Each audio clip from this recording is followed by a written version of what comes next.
O senin kara gözlerin, senin olsun, senin olsun.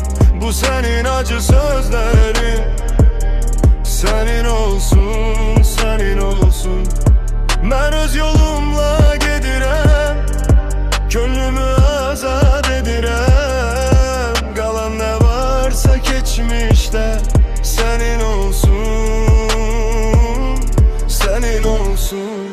Ben artık susmuşam, sözlerim yorulup, yüreğim alışıp, sevdam soyuyup. O senin kara gözlerin, senin olsun, senin olsun. Bu senin acı sözlerin, senin olsun, senin olsun. Bu senin kara gözlerin, senin olsun, senin olsun. Bu senin acı sözlerin, senin olsun, senin olsun. Bir zaman and içirdin, ebedi deyirdin sen. İndi yad bir nefes kimi geçirsen kalbimden.